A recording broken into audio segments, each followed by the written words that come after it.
¿qué nos depara el futuro? Esa es la pregunta con la que inicia Yuval Noah Harari en su segunda entrega de la saga de Homo Sapiens. Si no viste la primera parte, por acá te la voy a dejar para que pues puedes ponerle pausa a este video y irte a ese video para ver la primera parte y comprender, ¿no? El día de hoy vamos a hablar justamente de la segunda parte o la continuación del anterior libro que era Sapiens. Este se llama Homo Deus, este libro al que le he dado duro. Pobre libro. ¡Diablos, señorita! Y pues bueno, como esta es la segunda entrega de Yuval Noah Harari, que vengo bastante tiempo después, creo que ya 10 años después, a hablar de este libro, pero bueno, no importa, ¿no? Algunos postulados siguen vigentes, así que no se les olvide dejar su like, comentar, suscribirse, compartir además, porque hoy vengo muy futurista, como podrán observar, así que creo que me pueden apoyar con su like, con su futurístico like, ¿eh? O sea, futuro dentro de 10 segundos, por favor. Ahí ya están en el futuro, ya. Ustedes técnicamente son el futuro de su país. La verdad es que si quieren saber algunas especificaciones del autor, tendrían que ver el video anterior porque no nos vamos a detener ya en eso para hacer algo repetitivos, ¿no? La realidad es que con su primer libro, este autor hebreo tuvo un gran éxito. Sin embargo, para la publicación ya en otros idiomas, más bien para la traducción de su primera obra, sí pasaron varios años. No fue el caso de Homo Deus. Ya Yuval Noah Harari ya estaba pues básicamente postulado, puesto como uno de los autores de debate pues más recurridos, así que este libro, que es la segunda parte, se publica en hebreo en su idioma original en 2015 y solamente un año después ya estaba disponible la traducción en otros idiomas. Una aclaración que sí es buena hacerla es que a pesar de que no hayas leído la primera parte Sapiens, Homo Deus también se entiende dentro de sí misma, ¿no? De hecho, hace algunas alusiones a los postulados del libro anterior, justamente por si no lo leíste, ¿no? Entonces, por esa parte, igual pues no tendremos tanto problema, ¿no? Este libro pertenece al género de ensayo, que es una combinación entre artículo de investigación, también con algunos tintes literarios, igual que la primera parte. Y su marco teórico se centra en historia, filosofía, biología y en el caso particular de este libro también tecnobiología. La metodología, al igual que el libro anterior, va a ser esta narración con tintes literarios, incluso mucho mucho más sci-fi que la versión anterior. Y pues bueno, antes de comenzar a hablar del libro, ponemos la alerta de spoilers y también quiero poner un disclaimer acá de que diga que solo soy una literata, una simple literata que estudió literatura latinoamericana. Bueno, en realidad no solo latinoamericana, pero así es el nombre de la carrera, así que por favor, si tienen algo que decir, estoy replicando lo que dijo Yuval Noah Harari, que es doctor en historia. No soy yo, es él. Aunque también voy a hacer algunos comentarios, porque lo bueno de leer este libro, pues 10 años después de su publicación prácticamente, en 2025, es que podemos ver algunas cosas, ¿no?, que han avanzado paulatinamente en el futuro de nuestras sociedades. Bueno, una vez hecho este disclaimer de solo soy una literata, pues la obra está dividida en 4 partes, las cuales también van a ser visibles durante este video. Vamos a comenzar entonces con la parte número 1, que se llama La nueva agenda humana.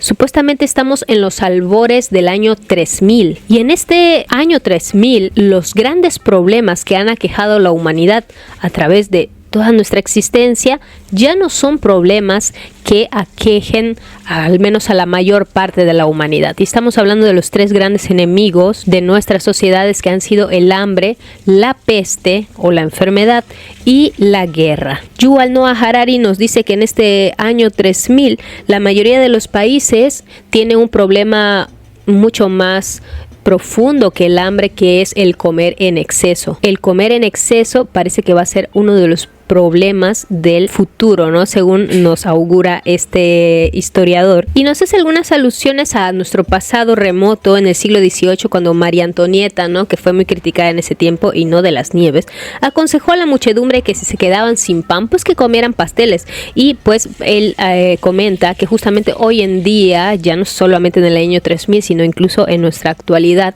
eso viene siendo un problema, ¿no? Las personas con menos recursos o las personas que tenemos menos tenemos acceso a una buena alimentación, terminamos comiendo lo que está más a nuestro alcance, que suele ser dañino para la salud, no ultraprocesados, etcétera, mientras que las personas con más adquisición económica son los que terminan comiendo vegetales frescos, orgánicos, etcétera, ese tipo de cosas, ¿no? Lo cual viene siendo algo incluso paradójico. Yuval Noah Harari nos dice, según las estadísticas, que se espera que para el 2030 la mitad de la humanidad sea obesa o sufra de obesidad. Pero bueno, para el 2010, curiosamente, las hambrunas y la desnutrición mataron a 1 millón de personas, mientras que la obesidad ha acabado con 3 millones de vidas, según lo que nos comentan. Y eso es más o menos lo que nos comenta del primer gran enemigo de la humanidad. Ahora pasamos al segundo, que es la peste o la enfermedad.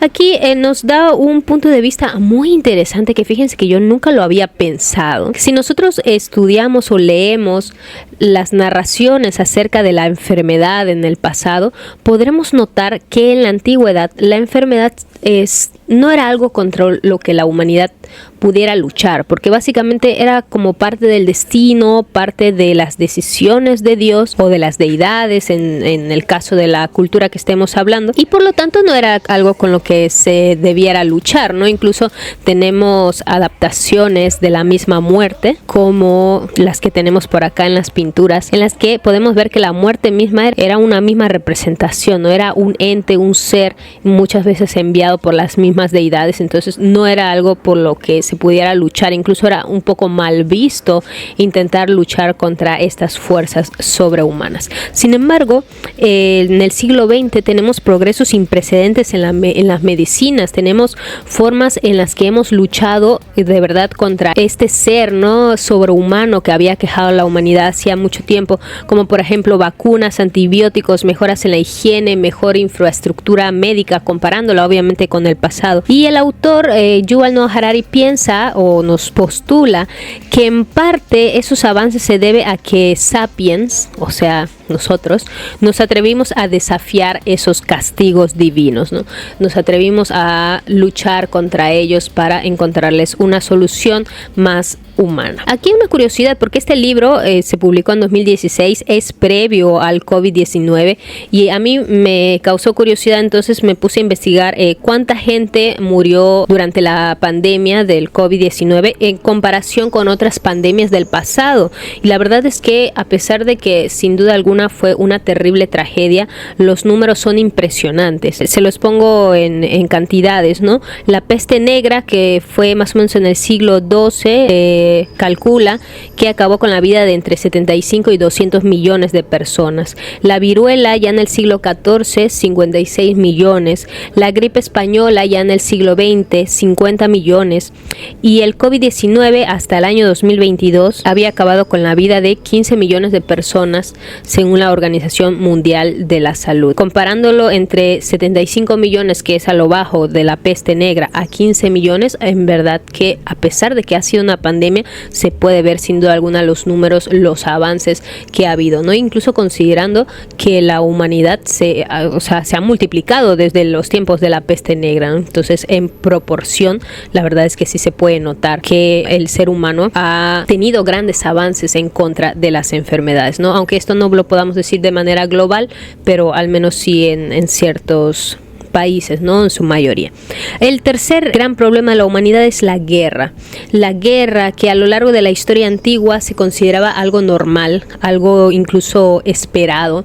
Tanto es así que podemos observar, ¿no?, culturas antiguas que incluso tenían deidades de la guerra. Pongamos de ejemplo a Ares de la mitología griega, que tenía sus relaciones, sus amoríos con la diosa del amor, algo que simbólicamente no es algo que podamos ignorar. Entonces, en las épocas antiguas, ¿no?, en las sociedades agrícolas, Yuval Noah Harari nos dice que el 15% de las muertes globales se debían a muertes violentas, es decir, como resultados de enfrentamientos, como guerras. En el siglo XX, solamente el 5%, y en el siglo XXI, solamente el 1% de de la humanidad está falleciendo, según los datos que él nos presenta, por muertes violentas.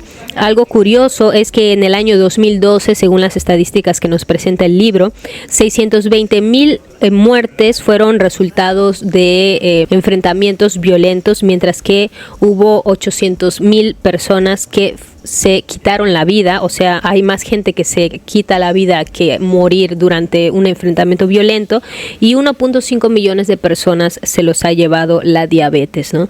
Que es un problema de salud. Y aunque el autor nos menciona que a día de hoy, por ejemplo, el terrorismo sí que es un problema que sigue latente en nuestros países, no parece ser que pueda llegar al nivel de la época antigua, no parecen tener al menos la fuerza que tenían los ejércitos en la época anterior, cuando la guerra era algo incluso que se veía como necesaria, ¿no? Ya en el libro anterior también, en Sapiens, Yuval Noah Harari nos había hablado acerca de la paz atómica, que un poco de repente esta paz aparente que estamos viviendo en la actualidad en la mayoría de nuestros países, aunque se las pasan a cada rato diciéndonos que ya viene la tercera guerra mundial, es en parte justamente a las armas con las que contamos hoy en día, porque si se pelearan los países básicamente nos destruirían a todos, ¿no? Entonces un poco es como la paz atómica. Y incluso nos menciona que en la antigüedad decir que un país estaba en paz quería decir que no estaba en guerra por ahora, pero se esperaba que en cualquier momento hubiera una guerra, algo que hoy en día es mucho más impensable, ¿no?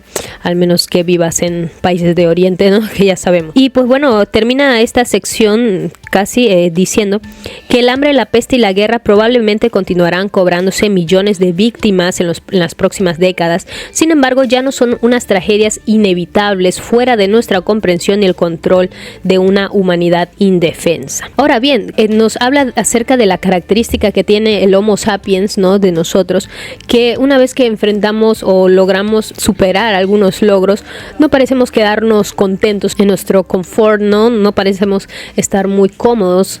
Entonces normalmente solemos buscar nuevos retos. Entonces él dice, si estos tres elementos que han ocupado la agenda humana por la mayoría de nuestra historia llegasen a ser superados, ¿qué es lo que ocuparía la nueva agenda humana? Y aquí nos propone tres grandes componentes que podrían ocupar la mente de nosotros en el futuro, incluso puede ser que en una época actual. La primera de ellas es la inmortalidad. Los humanos podrían llegar a hacer una apuesta por la inmortalidad. Y acá hay un punto muy interesante, porque el autor nos menciona que a pesar de que hoy en día el promedio de vida global es mucho mayor que en la antigüedad, sí que podemos observar que de por sí en la antigüedad ya había personas que llegaban a 90, 100 años. Entonces básicamente lo que la medicina ha logrado no ha sido tanto alargar la vida, sino lograr que la mayoría de personas logre llegar a la edad que es humanamente posible vivir.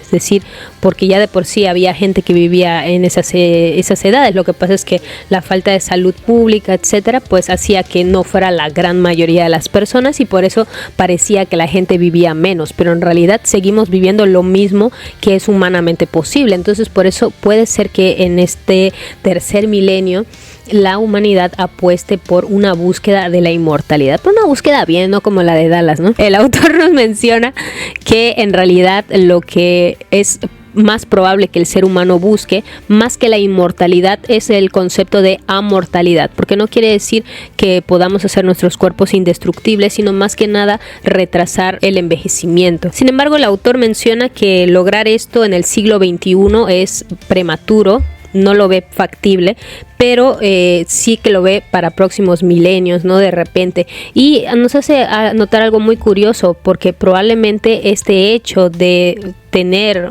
un cuerpo amortal pueda aumentar los niveles de ansiedad, porque imagínense, pues hoy en día como que hacemos cosas riesgosas porque en fin nos vamos a morir, ¿no? Pero imagínate tener la posibilidad de vivir eternamente y saber que si tienes un accidente ya la regaste, ¿no?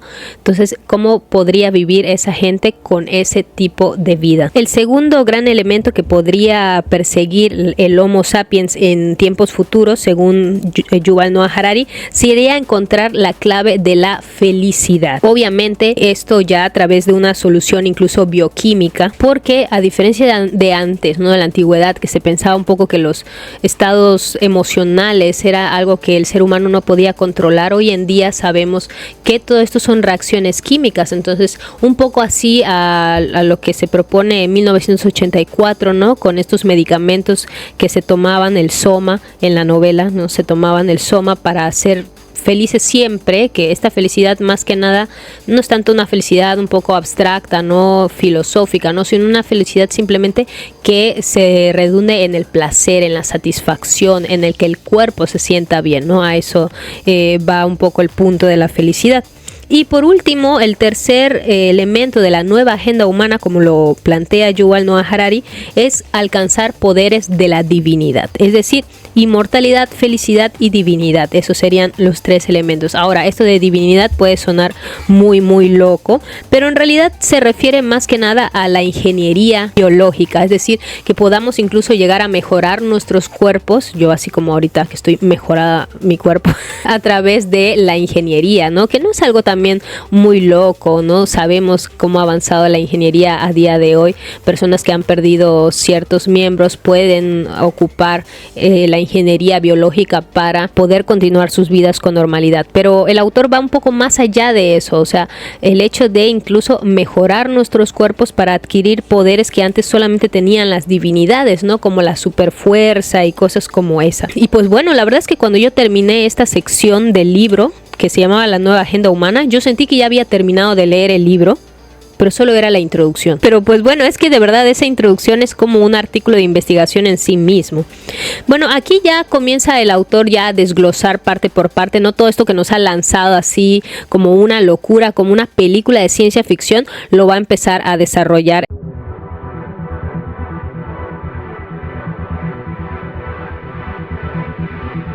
La primera parte se llama Homo sapiens conquista el mundo y comienza con 3 preguntas de investigación, que es: ¿qué diferencia a los humanos de todos los demás animales? ¿Cómo conquistó al mundo nuestra especie? ¿Y es Homo sapiens una forma de vida superior o solamente es como un bravucón local, ¿no?, que es la traducción que se ha utilizado? Bueno, el autor propone que si viéramos la historia en épocas geológicas, hoy en día podríamos decir que vivimos en un antropoceno, porque la humanidad es la que está en la cúspide, ¿no? No solamente a nivel de la cadena alimenticia, sino incluso a nivel filosófico. Por ejemplo, se piensa, ¿no?, que en la antigüedad los cazadores recolectores, eso no es algo seguro, pero hay sus razones para pensarlo, y si quieren ahondar más en ello pueden ver el video anterior, que lo voy a volver a dejar acá como spam orgánico. Se piensa que los cazadores recolectores eran animistas, es decir, que su espiritualidad consistía en que todos los seres vivos a su alrededor contienen un ánima parecida al de ellas, y por lo tanto ellos también son parte de esto. Cuando surge la agricultura, el ser humano tiene la posibilidad de actuar sobre esta naturaleza, y por lo tanto ya no le conviene tanto, o ya no es incluso moralmente posible continuar con esta idea de que todos somos iguales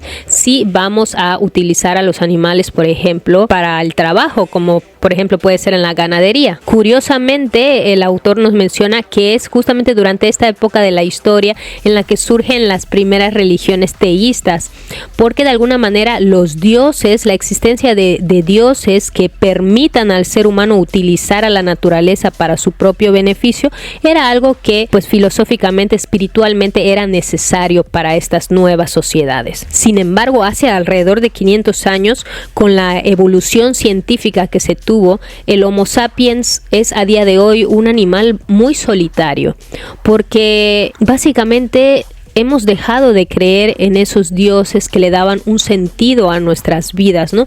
Obviamente aquí no hablamos de todos, hay mucha gente que sigue creyendo en Dios, pero incluso esas personas que creen en Dios no lo ven como alguien que guía de manera inminente su destino, ¿no? Sino que incluso se tiene la idea de que Él nos da un libre albedrío, que nos permite elegir algo que en la antigüedad incluso era una blasfemia, pensar que algo que te pasara tú lo habías elegido, porque Dios era siempre quien elegía las cosas por nosotros. Y en la actualidad, a pesar de que los estudios científicos nos han demostrado la gran inmensidad emocional que hay en otros animales, sobre todo en mamíferos como nosotros, pues parece que se obvia ese mundo emocional a través de las industrias que pues los usan para nuestro propio beneficio, ¿no?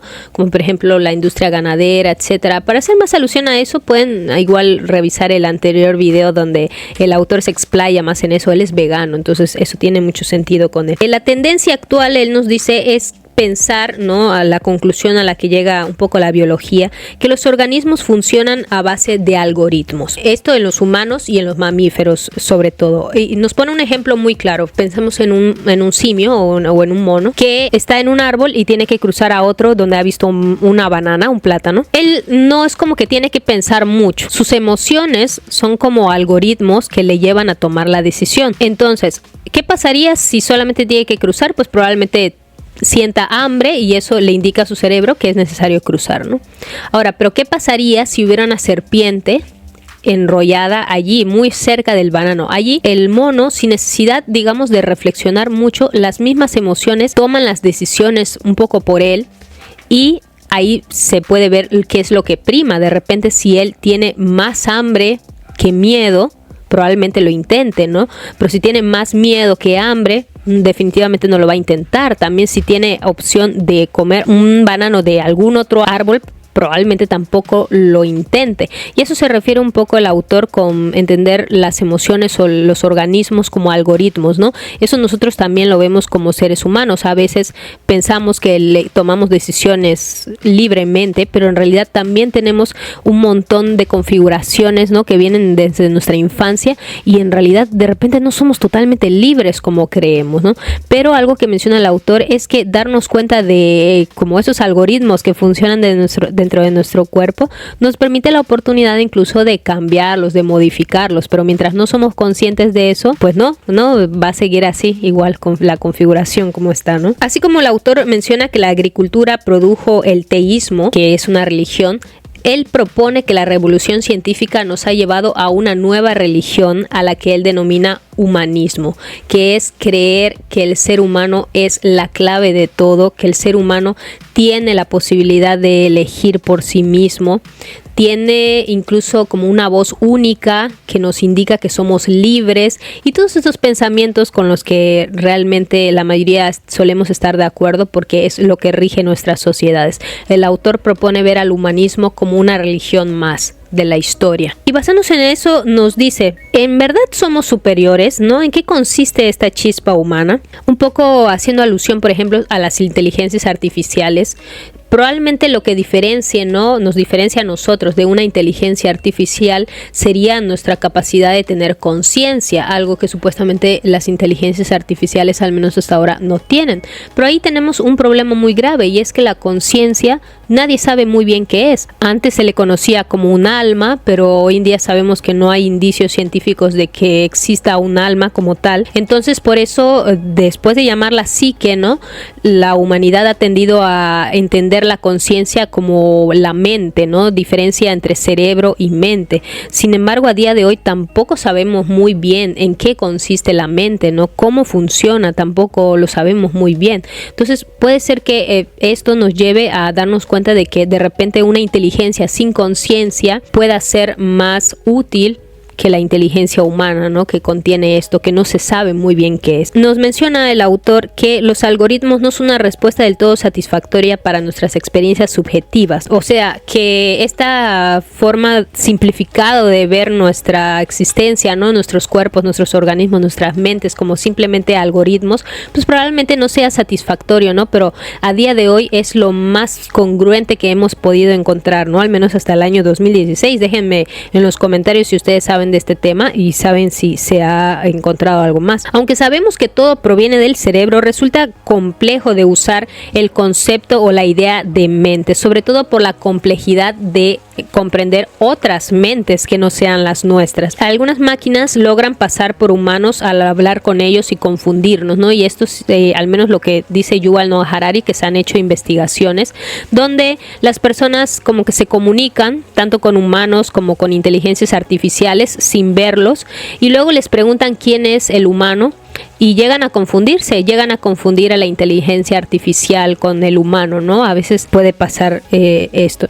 O sea, el concepto de mente es un término que usamos para algo que prácticamente desconoce. Ahora bien, en el caso de los animales, hay pruebas convergentes que nos indican que los animales no humanos también tienen los sustratos neurológicos, neuroquímicos y neurofisiológicos para tener estados conscientes, y que de hecho exhiben esta capacidad en comportamientos intencionales.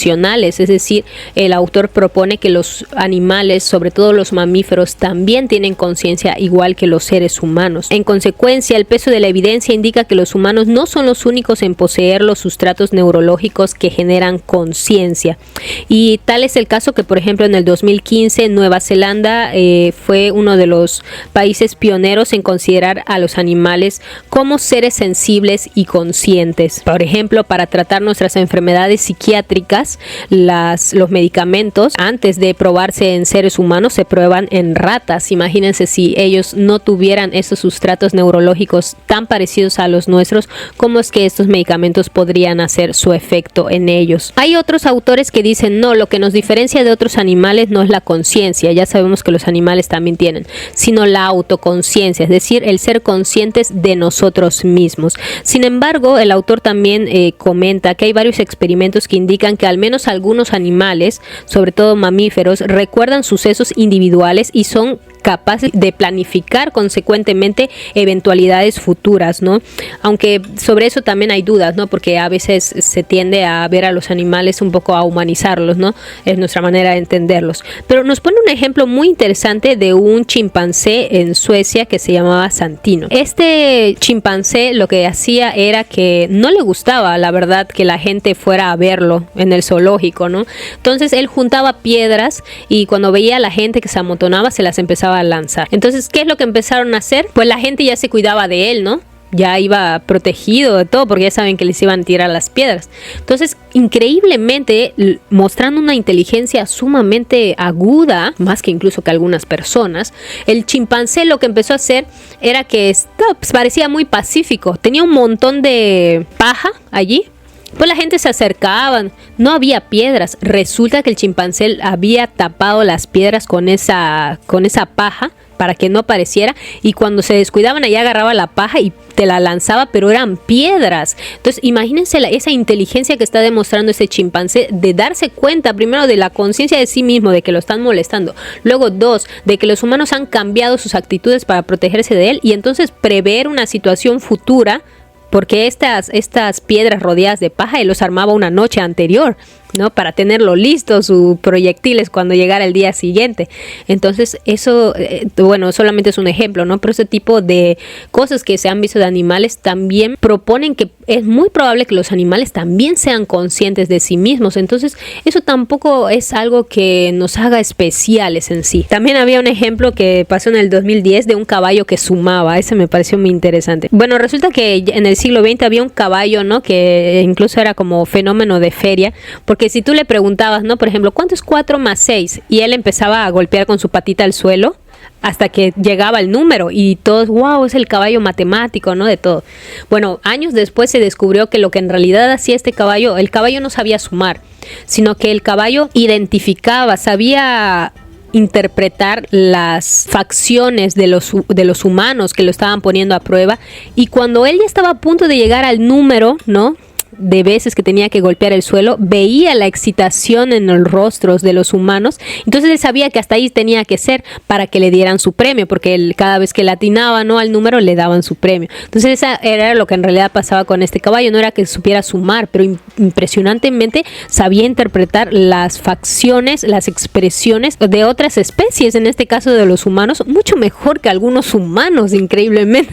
El autor propone que lo que hace al humano ser humano, lo que nos llevó a la conquista del mundo, como él lo llama, es nuestra capacidad cooperativa. El autor indica que este es el secreto detrás del triunfo de Sapiens, la capacidad de que un gran número de mentes sean capaces de trabajar y convivir por objetivos específicos a gran escala. ¿Cómo logramos esto? El autor menciona y hace alusión a algo que ya había dicho en su anterior libro, a los órdenes imaginados. Es decir, los seres humanos nos convencemos muchas veces, ¿no?, de que algo es real. Por ejemplo, imaginémonos en una empresa, ¿no? Nos convence de que esa empresa es algo importante para nosotros, cuando en realidad no tendría por qué serlo, porque el que está ganando más es el jefe. Pero bueno, nos convence, ¿no?, de que todos somos parte de un equipo, de una familia, y de esa manera se logra que todas esas mentes, que cada una es única, ¿no?, tiene su historia de vida, etcétera, sean capaces de trabajar por un propósito común. Y luego lo mismo ocurre con las religiones, etcétera.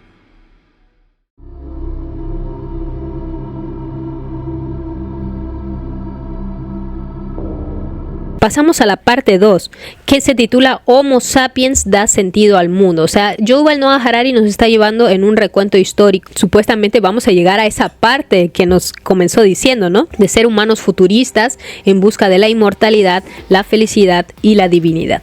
Bueno, en esta segunda parte, las preguntas de investigación que nos plantea es: ¿qué clase de mundo crearon los humanos? ¿Cómo llegaron a convencerse de que no solo controlan el mundo, sino que le dan sentido?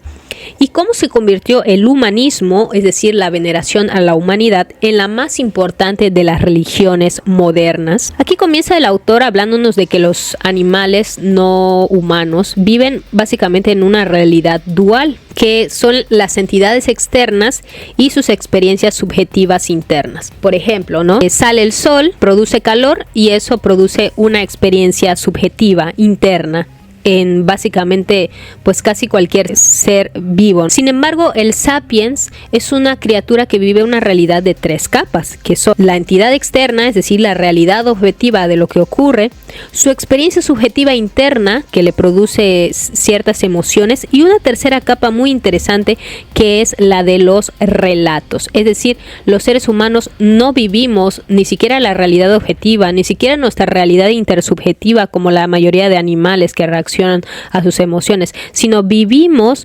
según lo que más tarde nosotros nos relatamos acerca de esa experiencia que vivimos. Y eso lo podemos ver mucho en nuestros recuerdos, porque nosotros cuando recordamos no solemos recordar las cosas como pasaron, sino como nosotros construimos nuestro relato, ¿no? Yuval Noah Harari nos dice que esto fue a partir de la revolución cognitiva, ¿no?, que sucedió en la prehistoria, básicamente, cuando el lenguaje humano nos permitió hablar de cosas que solo existen en nuestra imaginación, que es la característica principal del lenguaje humano, ¿no? La revolución agrícola, según nos comenta, permitió reforzar redes intersubjetivas e hizo necesaria la aparición de algo para procesar datos para los cuales nuestra mente humana no evolucionó. Por ejemplo, para resguardar o recordar cantidades, cosas como esas, ¿no?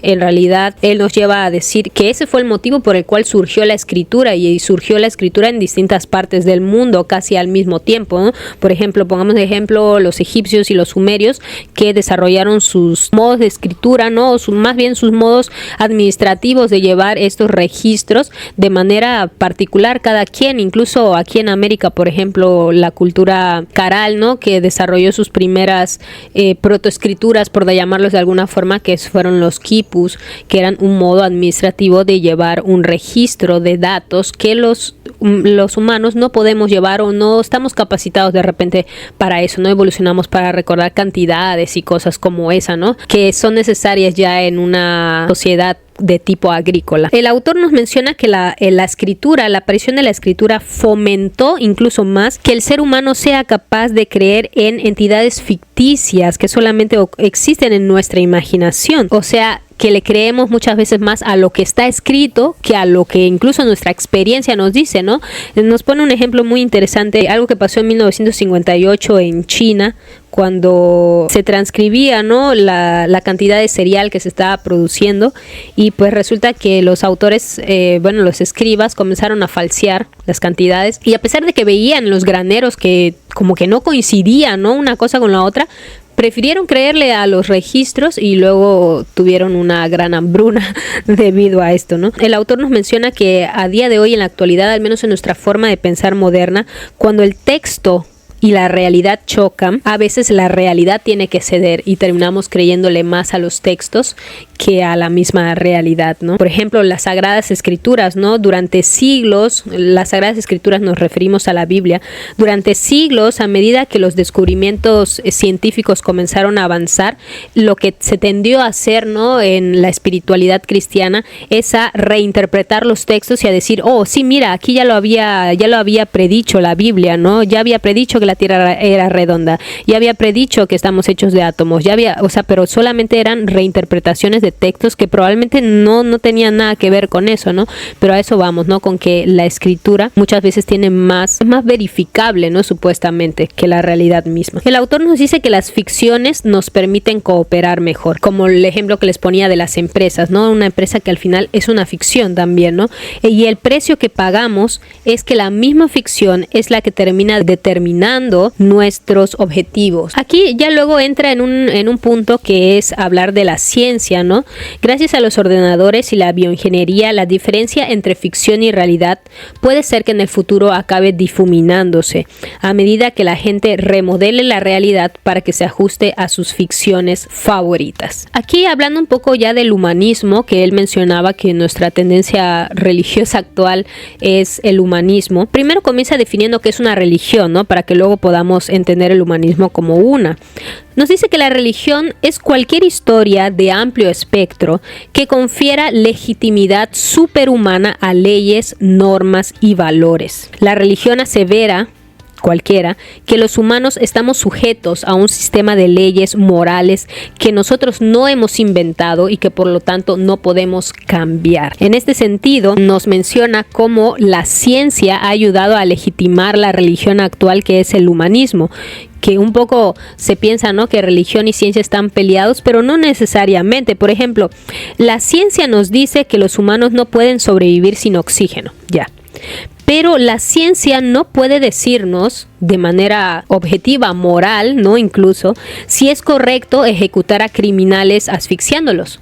Eso la ciencia no lo sabe. Por eso es que nuestra sociedad moderna científica necesita una religión, ¿no? Necesita una religión que le lleve a esos parámetros para poder dar respuesta a ese tipo de preguntas. Entonces, el pacto entre ambas, entre ciencia y religión, termina siendo la religión actual, que es como la denomina Yuval Noah Harari, que es el humanismo. ¿En qué consiste el humanismo? En que la sociedad moderna cree en los dogmas humanistas y usa la ciencia no con la finalidad de cuestionar dichos dogmas, sino para ponerlos en marcha. ¿Cuáles son esos dogmas? En la antigüedad, el hombre era como un actor en medio de una enorme tragedia. Así es como se veía. Algo así a los Shakespeare, ¿no? A merced de un guionista o de los guionistas, que son los dioses o el dios, ¿no? Dependiendo de la época, y a cambio de la falta de poder, es decir, del no poder decidir sobre tu propia existencia, lo que los seres humanos tenían era una gran sensación de que sus vidas tenían un sentido. Porque si hay alguien que está decidiendo por ti, ese alguien le da el sentido a tu vida. Actualmente, cuando no creemos en ese plan cósmico y el poder que la ciencia nos da, requiere un nuevo sentido, porque si no hay un Dios, si no hay un plan cósmico, si no hay algo que diga que mi vida está llevando un destino, ¿cuál es el sentido de la vida entonces, no? Entonces aquí viene el lema más importante del humanismo, que es: así es la vida, ¿no? Hoy en día el humanismo cree que el crecimiento económico es uno de los mejores bienes. Hemos encontrado maneras de superar el problema de la escasez, por ejemplo, de recursos, pero el verdadero problema parece ser, el autor dice que probablemente lo único que pueda detener a Homo sapiens en esta carrera por el crecimiento económico sea un desastre ecológico, ¿no? Que sabemos que está por ocurrir. Pero bueno, volviendo al tema del humanismo como religión, vamos a ver cuáles son los pilares, ¿no? Es decir, cuáles son los dogmas de fe del humanismo, y ustedes vayan viendo si es algo con lo que ustedes coinciden, ¿no? Para ver si es verdad que estamos siguiendo una religión sin saberlo, ¿no? Primero, el sentido de la vida e incluso del universo no está en los demás, está en nosotros mismos, en nuestras experiencias internas, más que en libros antiguos u otras directrices. En ética se nos dice que si algo hace que te sientas bien, hazlo. En la política nos dice que el elector es quien mejor sabe lo que le conviene. En estética nos dice que la belleza está en los ojos del espectador, no en la obra misma. Y si acaso llegamos a creer en un Dios como una religión teísta antigua, incluso la creencia en Dios es mi decisión, porque si mi yo interior me dice que existe un Dios, entonces creeré en él. No es como en la Edad Media que Dios existía, pensaras o no pensaras en él, ¿no? Hoy en día incluso el humanismo ha dado forma a las nuevas religiones, bueno, a las religiones antiguas como el cristianismo y tal, dándonos a elegir si podemos o no creer en estas deidades. Muy interesante, ¿no? El autor nos menciona cómo en la Edad Media el conocimiento se llegaba a partir de estudiar las escrituras sagradas, o sea, la Biblia, y comparándolas con la lógica, ¿no? Un poco como un algoritmo, ¿no? Conocimiento igual a escrituras por lógica. En la ciencia actual se comparan los datos empíricos con las matemáticas, o sea, con los datos. Y el humanismo nos dice que el conocimiento se llega a través de él multiplicando las experiencias por la sensibilidad, es decir, por lo que nos hace sentir. Por ejemplo, antes para ir a la guerra se consultaba a la Biblia o a algún profeta si esa guerra era justa, si los dioses estaban de acuerdo con ella.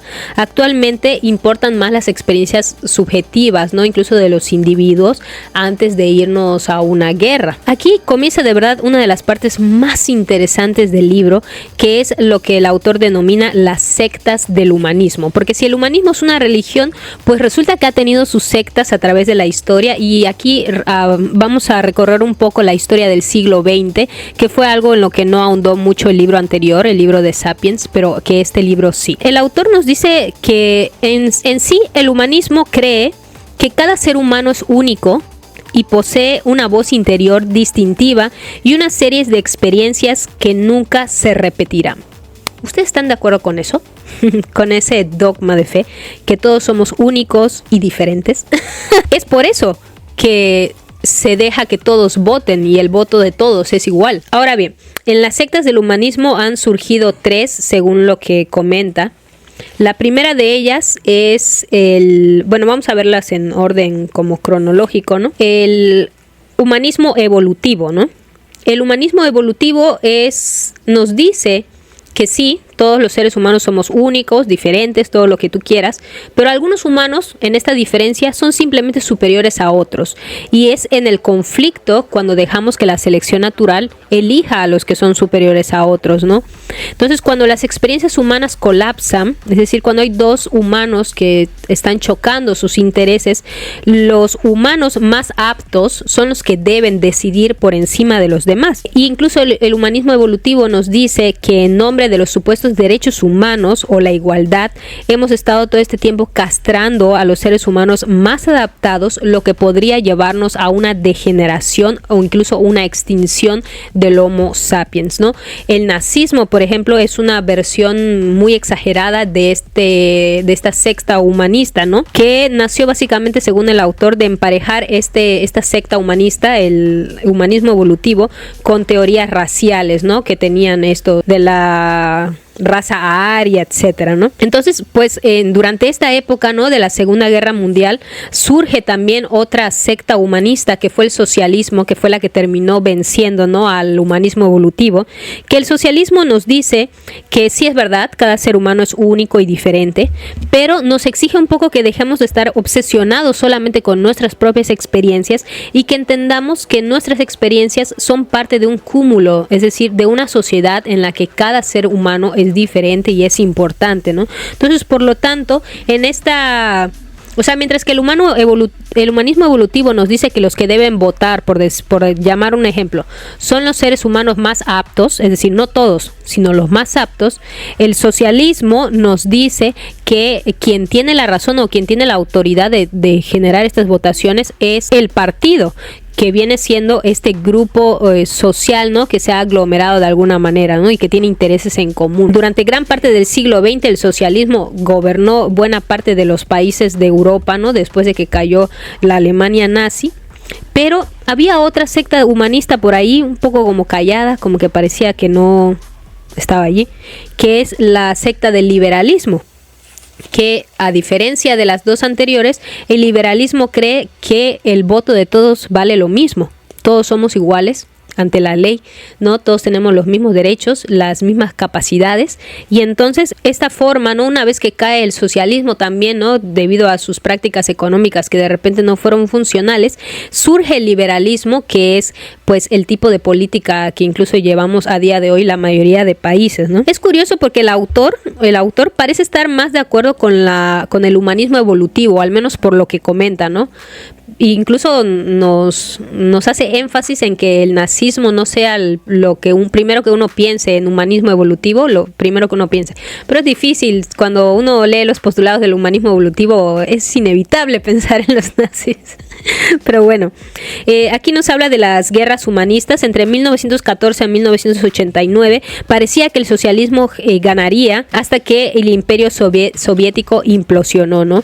Entonces, a día de hoy, bueno, a menos cuando se escribió el libro en 2016, y creo que incluso a día de hoy todavía en 2025, no parece haber otra alternativa seria al paquete liberal que nos dice que somos individuales, que la democracia es lo mejor para nuestras políticas y que lo mejor para la economía es que exista un mercado libre. Incluso nos comenta, ¿no?, porque él dice, bueno, podría alguien aquí pues argumentar, ¿y qué pasa, por ejemplo, con el islamismo radical, ¿no?, que es un problema en ciertos países muy, muy liberales?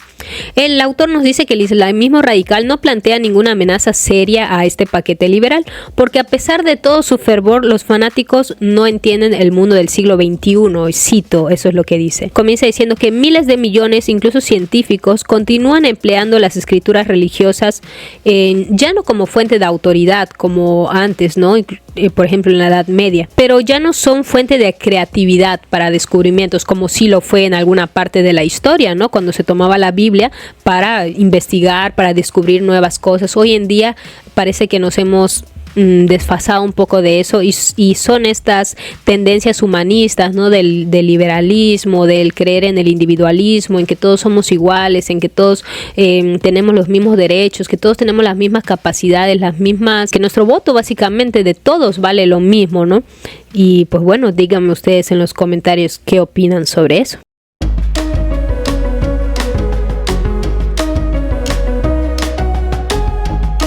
Así llegamos a la parte 3, que se titula Homo sapiens pierde el control. Y parte de las 3 preguntas de investigación, que son: ¿pueden los humanos seguir haciendo funcionar el mundo y darle sentido como lo llevamos haciendo? ¿Y cómo amenaza la biotecnología y la inteligencia artificial a la religión humanista?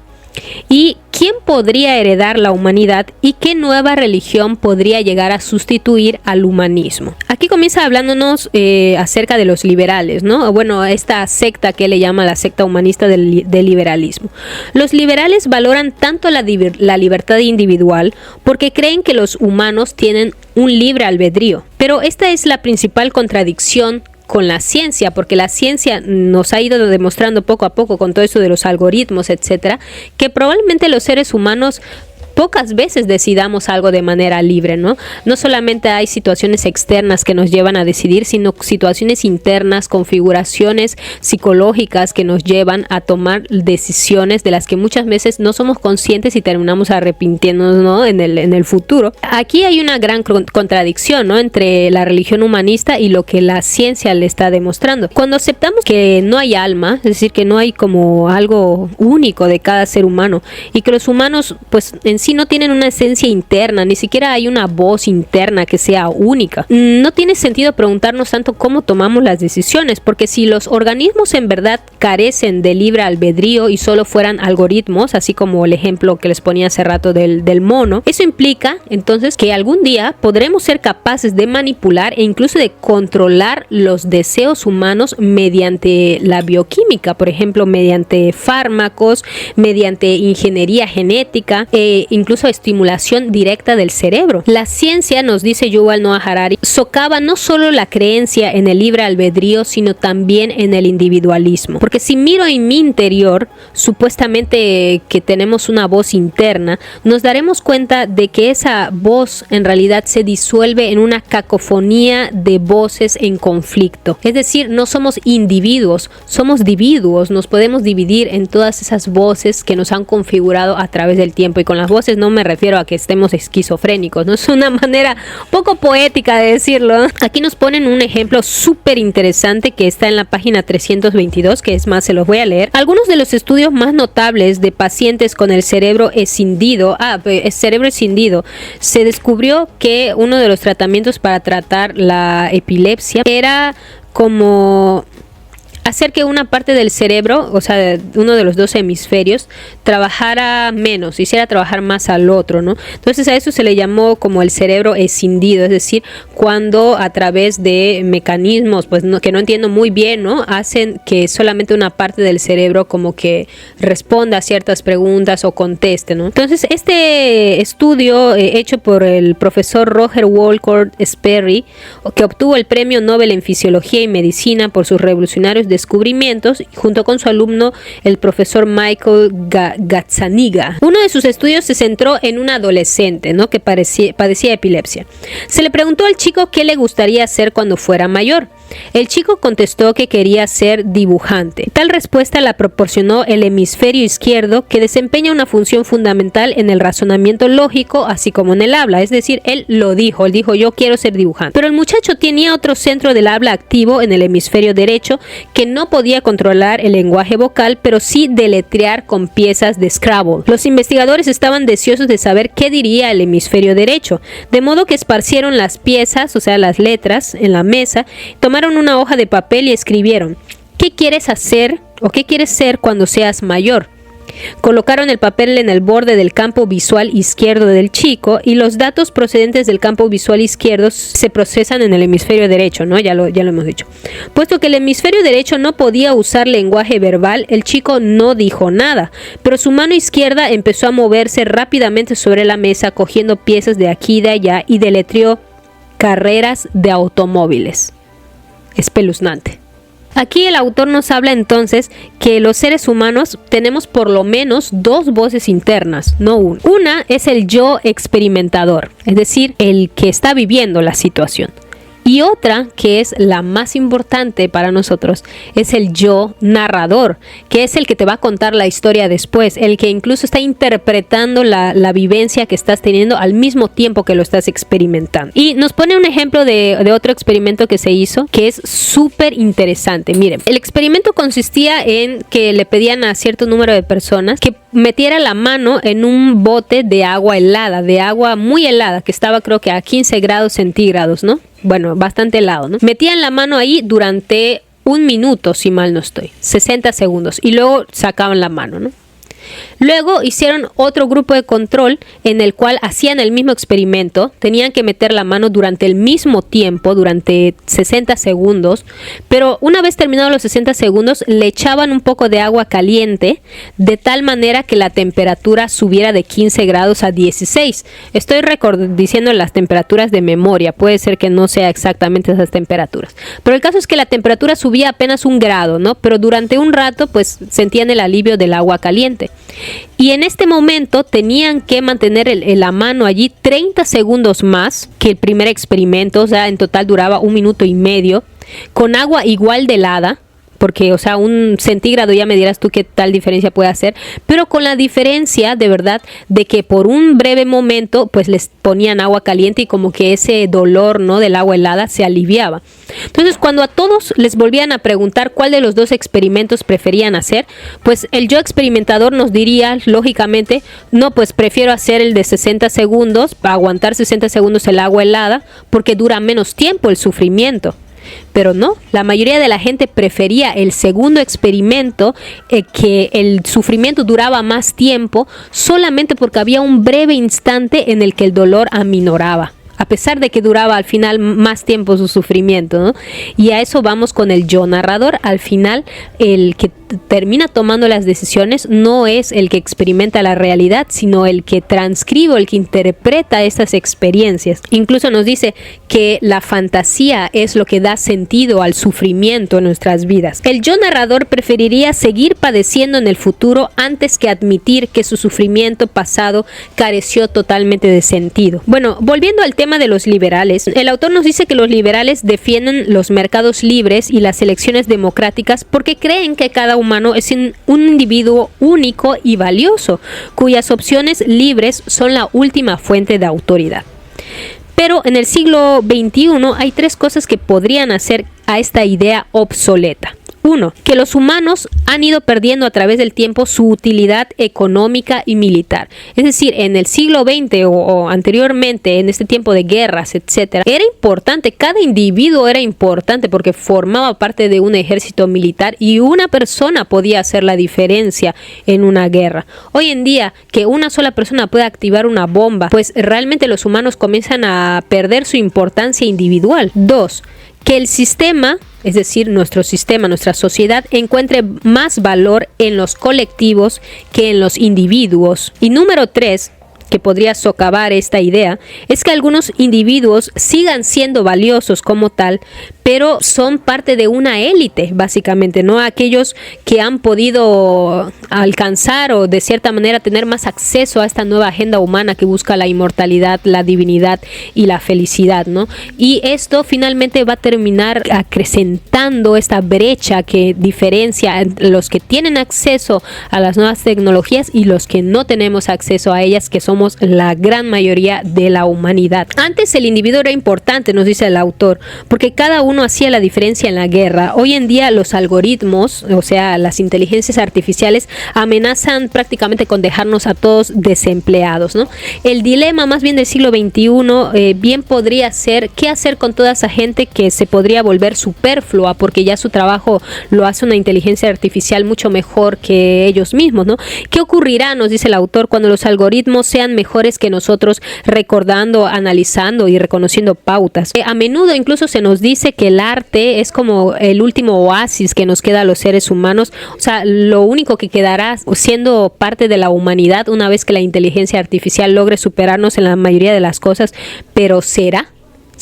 Hoy en día, que a diferencia del 2016 la inteligencia artificial está más avanzada, incluso ya escribe guiones de películas, escribe libros. Wow, es impresionante, ¿no? O sea, nos llegamos a preguntar, ¿será que el arte será lo que nos salvará o incluso eso será algo que las inteligencias artificiales nos quitarán? Bueno, ya casi para terminar, el autor nos hace como una tabla comparativa entre cómo la ciencia contradice lo que dice el humanismo, ¿no? El liberalismo nos dice, soy un individuo único e indivisible con una voz en lo más profundo de mí que me dice qué es lo correcto. La ciencia nos dice, los organismos son algoritmos, o sea, muchos algoritmos que carecen de una voz interior única. Ya hablamos del yo experimentador y el yo narrador como un ejemplo. El liberalismo nos dice que mi yo auténtico es libre.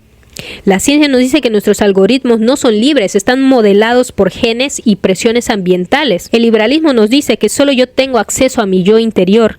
La ciencia nos dice que un algoritmo externo, como una inteligencia artificial, puede llegar a conocerme incluso mejor que yo mismo, teniendo acceso a mis datos. El autor entonces augura la aparición de nuevas tecnoreligiones, algo así como un tecnohumanismo, y finalmente nos termina diciendo un poco cómo ha pasado, ¿no? A través de la evolución, que bueno, tal vez no hemos cambiado, o sea, no somos físicamente muy diferentes a los cazadores recolectores que vivieron en la sabana hace tantos años, pero sí que hay algunos sentidos que hemos ido perdiendo, como por ejemplo el olfato, ¿no? Que antes era un sentido mucho más importante, que a día de hoy no le damos tanta importancia como alguna vez lo tuvo. Y también algo que me pareció muy interesante, que es los sueños. Si nosotros leemos de verdad historias antiguas, libros más antiguos, podremos ver la gran importancia que le daban los seres humanos a los sueños, incluso como una segunda vida.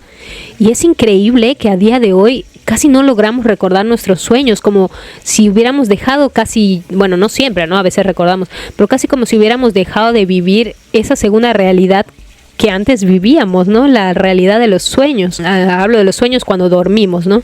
A mí me parece, aquí haciendo un paréntesis, cuando yo empecé a tomar mis medicamentos psiquiátricos, yo sufro ansiedad, ¿no? Para poder dormir, ¿no? Porque hubo un largo tiempo que yo no podía dormir, empecé a soñar.